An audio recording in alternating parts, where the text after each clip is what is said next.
Hey, I have some thoughts on this story, and I just thought I'd share them with you. For those of you who don't know, there is a study on the iPad apps that basically states that they're ridiculously inconsistent. And this is actually the number one complaint I hear from iPad users, that on all these iPad apps, like, they don't know, it's like they're all different. It's like some of them it's, well, do I tap the screen once, twice, thrice to get this? And in a lot of them, because of that no clear up or bottom thing with the iPad, it's like certain functions are only available in landscape, or certain functions are only available in portrait if you have it only in a certain orientation. Or it's like there's no rhyme or reason to the controls for these apps, and they're completely and totally inconsistent. That's not what's the real rub here. Everyone's got a different idea of how to do things. Like, that's what the help commands are for, and that's what looking at stuff's for. But, Apple's whole sales pitch about why they should have absolute control and why they should vet and approve all their apps is, we have to make sure that there's a good user experience. Well, they approved each and every one of these apps, and clearly they didn't make sure that there's a consistent user experience. So why exactly are they vetting apps? Why are they running through? Why are they being the decency police and deciding what can and can't be run? Their big argument for doing that is something they have clearly failed to do with the iPad, which is maintain an overall good user experience. And the fact that they've done this and been so clandestine has actually slowed the development of iPad apps, which I think is just going to get worse with OS 4. Like, for those of you who don't know, there was this real flood of iPad apps when the iPads came out. Here we are a few months later. For all intents and purposes, there's almost no new iPad apps. It's like, it's that first wave, that's what there is. Because Apple didn't want to work with developers. Apple said, we don't need to work with developers. Developers will just magically be able to do stuff without us working with them at all. The only apps that really are, the only good apps that have really come out for the iPad are the ones where Apple worked with the developers. So, this whole thing's just kind of making my head scratch. It's like, Apple's logic is, we don't need to work with developers, and we're not hurting the end user by not working with developers. Well, hence in eyesight, where's the second wave of iPad apps?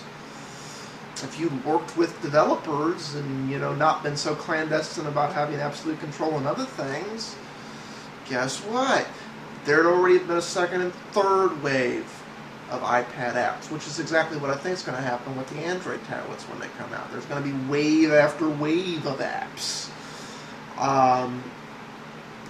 And again, like I said earlier, why are you taking absolute control of the thing to control the user experience? And then the number one complaint about your new device is an inconsistent user experience.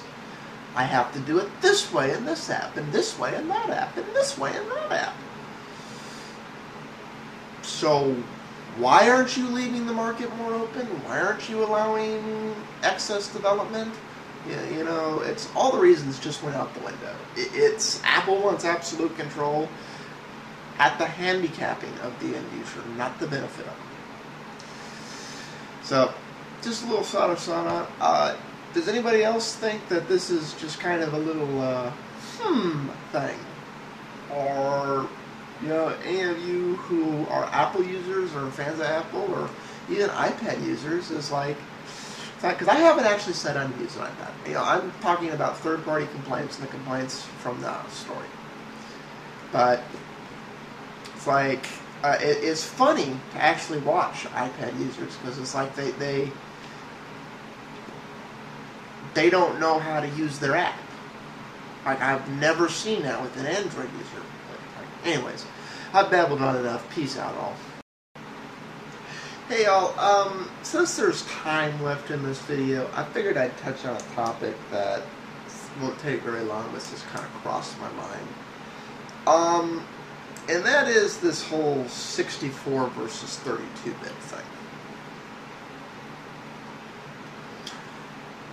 It's really begun to bug me because, especially with this whole Adobe versus Flash thing heating up, Apple people are like, well, you know, Apple's right to be just unilaterally punishing Adobe because he's Steve Jobs' right. They were slow to get the 64-bit stuff out. You know, let's completely ignore the fact that that had more to do with the fact that Apple switched from Carbon to Cocoa, and that if they hadn't pulled the rug out from underneath their developers, that wouldn't have happened. Let's completely ignore that fact, and let's look at the fact of the false claim that Apple is claiming credit for pushing 64-bit development. Because I hate to admit it, but the company who is pushing 64-bit development is not Apple, and it ain't Linux. It's Microsoft. And before all the angry Apple fanboy letters start, let me say why I say that. OS X is not a 64-bit OS by default. Every Mac sold in the store today boots up into 32-bit OS X. You have to press a key combination at boot each and every time, and there is no way on a desktop OS X machine to change the default setting to say, yes, I'd like you to just boot into 64-bit by default. I forget what the key combination is. I want to say it's 6 or Apple 6 or something like that. But you have to tell it each and every time you boot that machine up, no, don't boot default into 32, please boot into 64 because I have 64-bit applications. And for the most part, Linux distros shipping are 32-bit too. Linux has had 64-bit kernels a hell of a lot longer than anyone. And Linux can make the transition to 64 really easy. They just haven't. Partly because there's no real reason to at this point. It would do nothing but cause problems.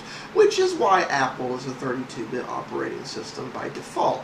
It's the chicken and the egg thing. Because all applications aren't 32-bit, doing a full 64-bit OS causes problems. But until the OSs are true 64-bit, there's no incentive to make the 32-bit application 64-bit. So, you know, it's the chicken and the egg thing.